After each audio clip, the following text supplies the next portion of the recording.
Hello विद्यार्थीगण, मैं इसके कश्यप भारत दर्पण चैनल के माध्यम से आप तमाम विद्यार्थी का स्वागत करता हूँ। आज आपके सामने ये तो ज्योग्राफी का है, लेकिन ये वास्तविक तौर पर एक स्टैटिक जीके कह सकते हैं। और आज के दौर में विशेषकर जब आप एसएससी का एग्जाम देते हैं, चाहे वो जीडी का हो या सीजीएल का हो, और रेलवे में भी चूंकि एएलपी का उसमें बहुत 10 नंबर का ही जीके है, तो उसमें जो क्वेश्चन होता है कुछ इसी प्रकार का क्वेश्चन होता है, स्टैटिक जीके से जुड़ा हुआ।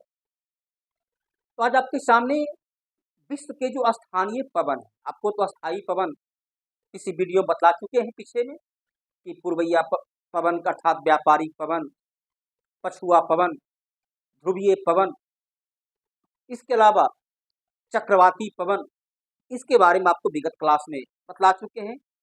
चक्रवात, प्रति चक्रवात, केरल का नियम, चक्रवात का निर्माण पछुआ हवा से होती है। चक्रवात उष्णकटिबंधीय जलवायु वाले क्षेत्र में आता है, भयंकर आंधी तूफान आती है। चक्रवात की गति उत्तरी गोलार्ध में एंटी क्लॉक, दक्षिणी गोलार्ध में क्लॉक वाइज होता है।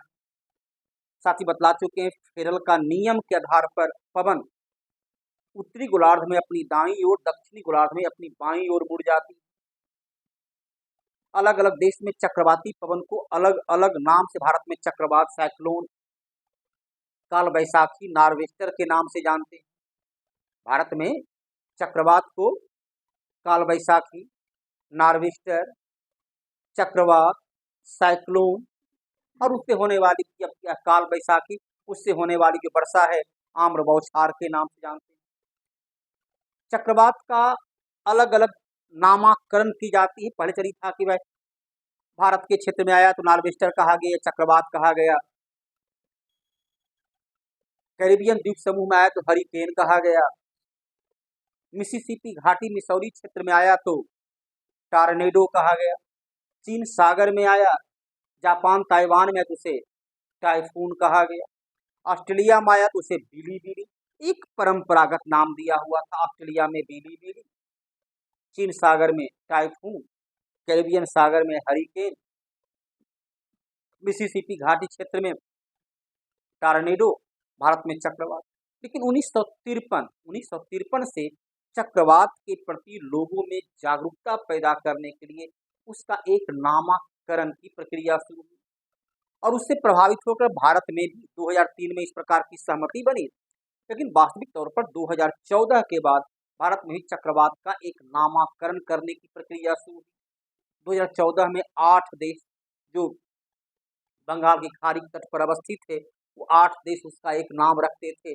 2019 से वो देश की संख्या 13 कर दी गई। 13 देश 13 नाम रखते हैं, अर्थात 169 नाम का पहले से वहाँ नाम भेज दिया गया है और क्रमिक रूप से जैसे जैसे चक्रवात आता है उसका नाम पहले से ही रख दिया तय है अगला चक्रवात का नाम। और इस प्रकार से क्वेश्चन पूछता है कि बंगाली खाड़ी में चक्रवात आया तो नाम बर्मा रखा कि थाईलैंड रखा कि भारत रखा कि ईरान रखा कि पाकिस्तान, इस प्रकार का क्वेश्चन करंट अफेयर्स में आपका आता है। तो विश्व स्तर पर 1953 से चक्रवात का नामकरण रीटा, कैटरीना, लैला, आयला भारत के क्षेत्र में 2014 से और 2019 से उसकी संख्या बढ़ गई देश में। इस चक्रवात के बारे में चर्चा कर चुके थे।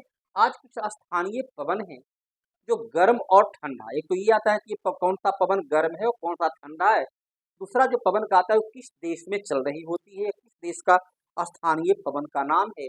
ये 2 प्रकार का क्वेश्चन आपको पवन से जुड़ा हुआ, इसे पूरी तरह ये स्टैटिक जीके का क्वेश्चन।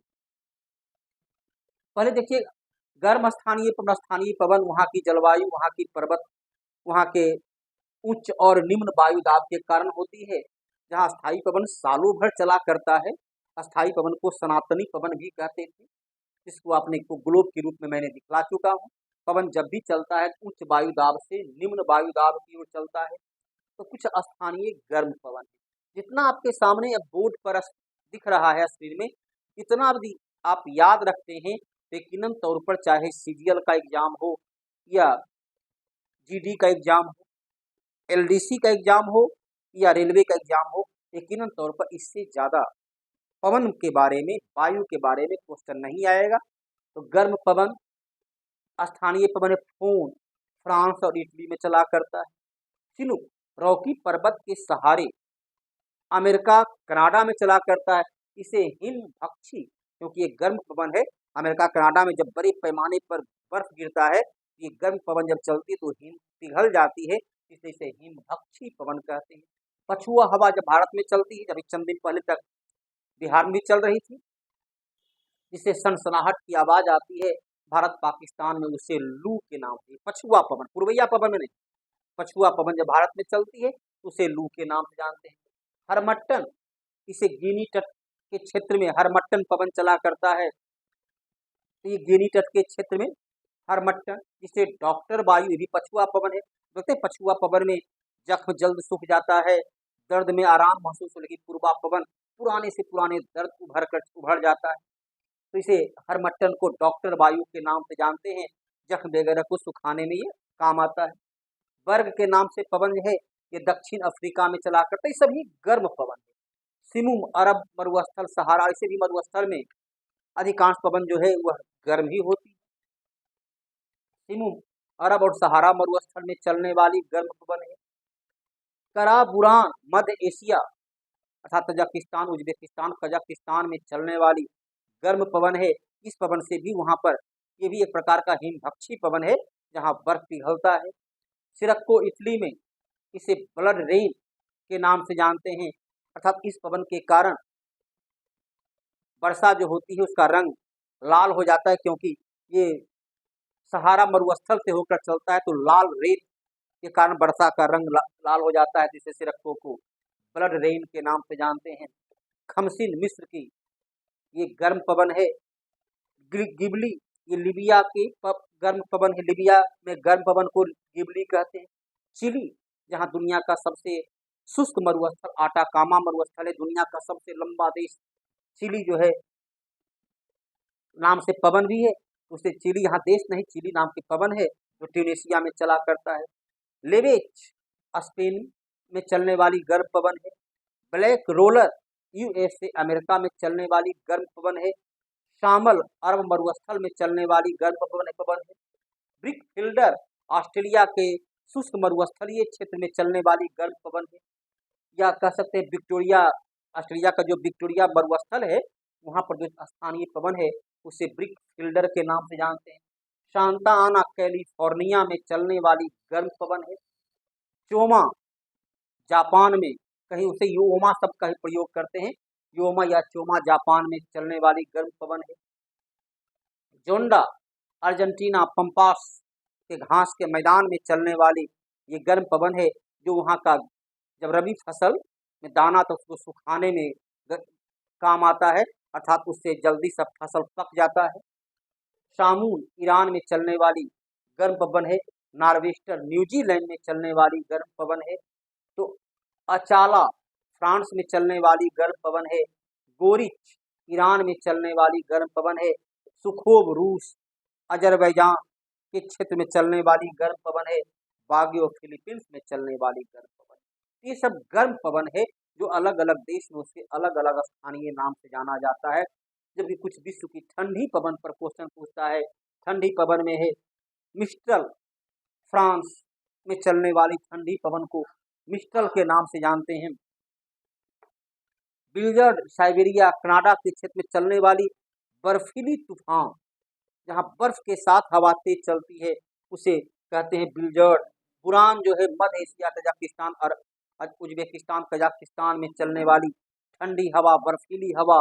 नार्डर, यूएसए में चलने वाली बर्फीली हवा, ठंडी हवा होती है। पेम्पोरा, अर्जेंटीना के घास के मैदान में जब उस ऋतु में फसल लगाया जाता है तो फसल की वृद्धि के लिए काफी लाभदायक होता है, ठंडी पवन है। वाई, फ्रांस की ठंडी पवन है। केप डॉक्टर, दक्षिण अफ्रीका के क्षेत्र में चलने वाली ठंडी पवन है। ट्रामाटोना, ये भूमध्य सागरीय जलवायु वाले क्षेत्र में 30 से 35 डिग्री उत्तरी अक्षांश में चलने वाली ठंडी पवन है। उसके बाद है नेवाडांड, ये इक्वेडोर में चलने वाली ठंडी पवन है।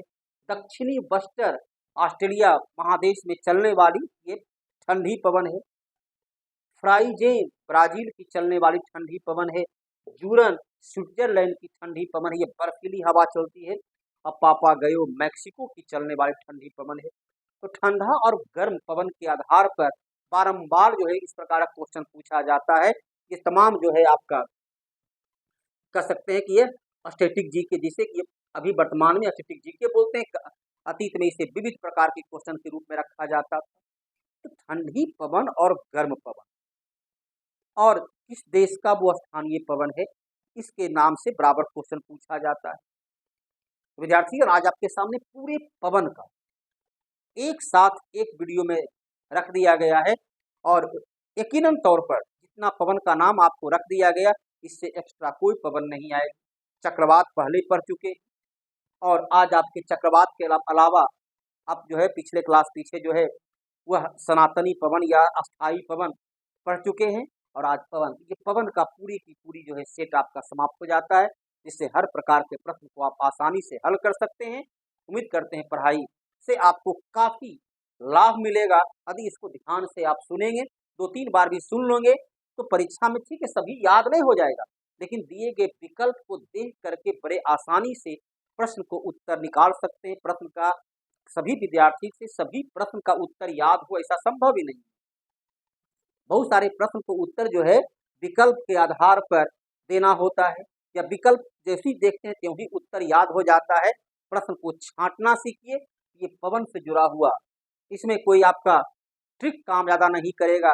कुछ ट्रिक बनाइएगा तो अगला छूट जाएगा, क्योंकि बहुत सारे पवन हैं, अलग अलग देश में वो पवन चला करता है। तो आइए हम लोग जो है सो इससे लाभ प्राप्त करें, और यदि लाभ आप प्राप्त करते हैं, जैसा लगता है आपको कि हम इससे लाभान्वित हो सकते हैं, प्रश्न को हल कर सकते हैं, तो शेयर करना, सब्सक्राइब करना ना भूलें। सबसे महत्वपूर्ण है शेयर सब्सक्राइब तो करें, साथ ही वीडियो को देखें भी। वीडियो को देखेंगे तब तो लाभ होगा। दुर्भाग्य यह है कि आप लोग वीडियो को बहुत कम देखते हैं। अरे रील को छोड़िए, वीडियो को देखिए। केवल रील से काम नहीं चलेगा, जिससे कि आपको लाभ होगा। चलिए धन्यवाद।